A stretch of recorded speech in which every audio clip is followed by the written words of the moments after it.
اسلام میں خلا کا حقیقی کنسپٹ کیا ہے؟ قرآن نے خلا کے بارے میں کیا کہا؟ اسلام کے اندر سب سے پہلا خلا کب واقع ہوا اور خلا کے چند ضروری احکام، یہ تمام باتیں اس فتویٰ میں ہم پڑھنے والے ہیں اور سننے والے ہیں۔ تمام دوستوں سے گزارش ہے کہ اس فتویٰ کو اینڈ تک مکمل ضرور ملاحظہ کیجیے گا۔ ہمارے چینل کو سبسکرائب کریں، ویڈیو کو لائک اور ثواب کی نیت سے شیئر کریں۔ چلیے ہم اپنا فتویٰ سٹارٹ کرتے ہیں۔ کیا فرماتے ہیں علماء دین و مفتیان شرع متین اس مسئلے کے بارے میں کہ ہم شعبہ وکالت سے تعلق رکھتے ہیں، ہم یہ جاننا چاہتے ہیں کہ اسلام میں خلا کا حقیقی کنسپٹ کیا ہے؟ جواب: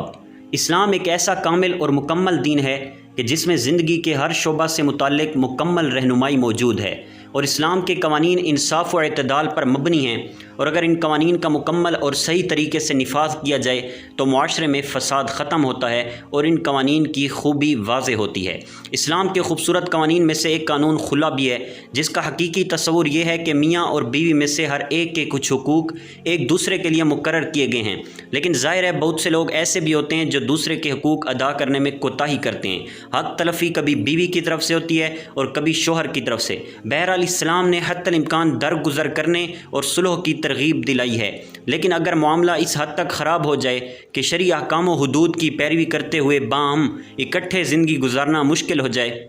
تو پھر شریعت نے اجازت دی ہے کہ لڑائی جھگڑے اور فساد وغیرہ کے بجائے علیحدگی اختیار کر لی جائے۔ علیحدگی اختیار کرنے کی ایک صورت تو یہ ہے کہ شوہر بیوی کو طلاق دے دے، اس صورت کو خلا نہیں کہا جائے گا، اور دوسری صورت یہ ہے کہ میاں بیوی دونوں کو یا ان میں سے کسی ایک کو یہ خوف ہو کہ آپس کے شرعی حقوق ادا کرتے ہوئے وہ زندگی نہیں گزار سکتے، اس لیے وہ دونوں علیحدہ ہونے کے لیے باہم یوں معاہدہ ڈیل کرتے ہیں کہ عورت طلاق کے بدلے میں کچھ معاوضہ شوہر کو دیتی ہے اور شوہر معاوضہ لے کر بدلے میں عورت کو طلاق دے دیتا ہے۔ علیحدگی کی اس صورت کو اسلام میں خلو کہتے ہیں، اور یہ باہم تصفیہ کی ایک صورت ہے۔ اللہ عز و جل سورہ بقرہ میں ارشاد فرماتا ہے، ترجمہ کنز ایمان: اور تمہیں روا نہیں کہ جو کچھ عورتوں کو دیا اس میں سے کچھ واپس لو، مگر جب دونوں کو اندیشہ ہو کہ اللہ کی حدیں قائم نہ کریں گے، پھر اگر تمہیں خوف ہو کہ وہ دونوں ٹھیک انہی حدوں پر نہ رہیں گے تو ان پر کچھ گناہ نہیں اس میں جو بدلہ دے کر عورت چھٹی لے، یہ اللہ کی حدیں ہیں، ان سے آگے نہ بڑھو، اور جو اللہ کی حدوں سے آگے بڑھے تو وہی لوگ ظالم ہیں۔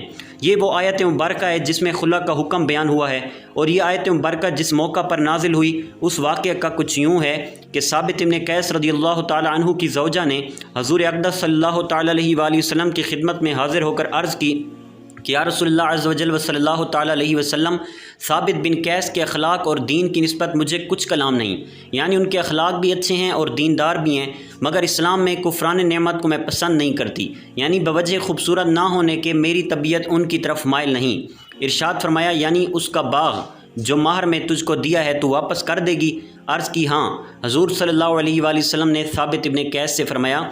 ترجمہ: باغ لے لو اور اسے ایک طلاق دے دو۔ مذکورہ بالا واقع میں ہونے والا خلا اسلام میں سب سے پہلا خلا تھا۔ خلا کے متعلق شریعت کے مزید احکام بھی ہیں، اور ان میں سے چند درج ذیل ہیں۔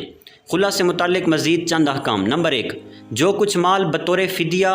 عورت شوہر کو دے کر اپنی جان چھڑا لے تو اس میں زوجین میں سے کسی پر کچھ گناہ نہیں۔ یہ حکم مذکورہ بالا یعنی اوپر والی آیت مبارکہ سے معلوم ہوا۔ نمبر 2، علماء فرماتے ہیں کہ اگر شوہر کی طرف سے زیادتی ہو تو خلا پر معاوضہ لینا مکروہ ہے، چاہے تھوڑا لے یا زیادہ، اور اگر زیادتی عورت کی طرف سے ہو تو پھر شوہر کو چاہیے کہ جتنا مہر میں دیا ہے صرف اتنا ہی لے، اس سے زیادہ لینا مکروہ ہے، پھر بھی اگر زیادہ طے ہوا تو زیادہ ہی دینا پڑے گا۔ نمبر 3، مذکورہ بلا حدیث پاک سے معلوم ہوا کہ عورت کا مال دے دینا ہی کافی نہیں، بلکہ عورت مال کے بدلے شوہر سے طلاق کا مطالبہ کرے گی، اور شوہر طلاق دے گا، پھر خلا مکمل ہو گیا۔ نمبر 4، اسی حدیث پاک سے یہ بھی معلوم ہوا کہ قاضی یا حاکم وغیرہ عورت کے مطالبے پر خود طلاق نہیں دے گا، بلکہ عورت اگر قاضی کے پاس مطالبہ لے کر پہنچی ہے اور اس کا عذر معقول ہے یعنی سمجھ میں آنے والا ہے، اور صلح کی کوئی بھی صورت نہیں بن رہی، تو اب قاضی یا حاکم شوہر کو حکم دے گا کہ وہ معاوضہ قبول کر کے عورت کو طلاق دے، جیسا کہ حضور صلی اللہ علیہ وآلہ وسلم نے اس خاتون کو خود سے طلاق نہیں دی تھی، بلکہ اس کے شوہر کو مال لے کر طلاق دینے کا حکم دیا تھا، اور اس کی ایک وجہ یہ بھی ہے کہ طلاق دینے کا مالک شوہر کو بنایا گیا ہے۔ نمبر 5، خلا ہونے سے ایک بائن طلاق واقع ہو جاتی ہے۔ مذکورہ بلا مسائل سے متعلق چند جزیات یعنی حوالہ جات ملاحظہ فرمائیں۔ فتاوی ہندیہ میں خلا کی تعریف بیان کرتے ہوئے لکھا ہے ترجمہ: ملکیت نکاح کو کسی معاوضے کے بدلے لفظ خلا کے ذریعے ختم کرنے کا نام خلا ہے، ایسا ہی فتح القدیر میں ہے۔ بھاری شریعت میں مال کے بدلے میں نکاح زائل کرنے کو خلا کہتے ہیں۔ عورت کا قبول کرنا شرط ہے، بغیر اس کے قبول کیے خلا نہیں ہو سکتا۔ حضرت عطا رضی اللہ تعالیٰ عنہ حضور صلی اللہ علیہ وآلہ وسلم سے یہ روایت بیان کرتے ہیں کہ حضور علیہ السلام نے شف میں ترجمہ: شوہر نے جتنا مال دیا تھا اس سے زیادہ خلا لینے والی خاتون سے نہ لے۔